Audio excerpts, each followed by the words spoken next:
Hey, welcome guys to another video. This is Damiano from Zugzwang Academy. One of the opening principles is to never move the F pawn.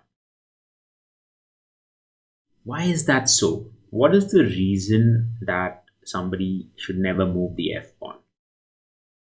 While there are a couple of reasons theoretically, I think nothing exemplifies the idea of not moving the F pawn like the Damiano's defense. So let me show you what the Damiano's defense is, Damiano's Gambit is, and you will see for yourself how bad things can get when somebody uses the F pawn to defend. Let's get started. So e4, e5, knight f3, and f6. Now that's the cardinal rule broken.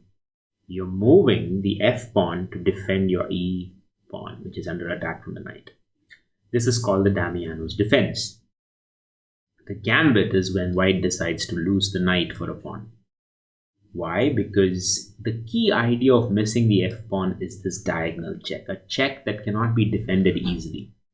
For instance, when the queen gives a check here, most people are tempted to push the pawn forward, which means I take the pawn with the fork, and even if I defend it with the queen, I'm going to be losing the rook. So in essence, white has lost a knight but gained a rook and a pawn. A rook and 2 pawns, but you could say that it's very quickly going to get kind of nullified. So you'd say like black has lost a rook and a pawn for white's knight, and that's 3 points extra. That's a significant win for white at this stage, notwithstanding all the possible potential attack that's going to be coming in. Okay, so now in this case, there's a possibility that some of you might actually see this and realize that g6 is not the correct answer and think, okay, why not move the king?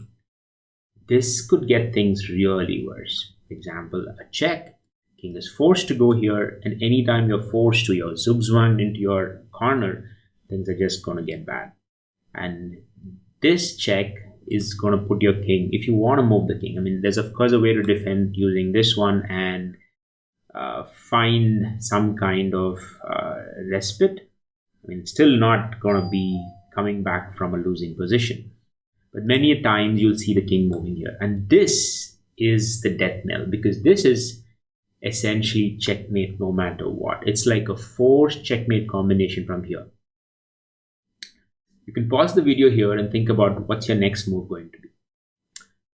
Alright, so the next best move is queen check. Why? Again, it's forced. A discovered check where g5 is forced. h4, where this is where black has a couple of options. And almost every single option is going to be ending in a checkmate. Let's take a couple of common ones. Bishop e7. This is going to be mated to. How? A discovered double check, which means king is forced to go, and now there's a mate in 1, which is queen f7, and it's checkmate. Okay, now what if it's not bishop e7, but rather queen f6? This too would be checkmate, because after the check, king is forced to move, pawn check, knight captures, and there's a checkmate in 1 move, which is queen g5. So as you can see, the most common responses here after h4 is pretty much going to be ending in checkmate. So what is the way in which black can delay this out? Probably with a check. You play c3, queen e7, and if bishop takes with a check, if queen takes it back, then it's checkmate, which means the king is forced to move. And here you could take it back. Knight takes bishop, queen f7 check, king to h6, g4, and at this point checkmate is inevitable. This is the checkmate that's waiting to happen. So at most black can decide to delay the proceedings. Rook g8, threatening to capture it back. In this case, queen f6 is more elegant.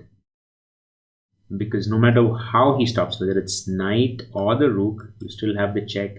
King moves here, bishop e2, checkmate. So as you can see, no matter what happens, this is going to end really, really bad for black. So, but all of this began when king decided to move, and more importantly, when king decided to move to g6. This is the death knell. This is game over no matter what. And all of this happened because black decided to defend, move his f-pawn. So as a principle, every beginner should remember this.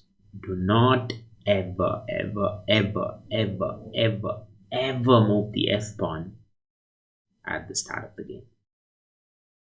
I hope you found this video useful and informative. If so, please do like, share, and subscribe, and I'll see you in the next one. Thank you.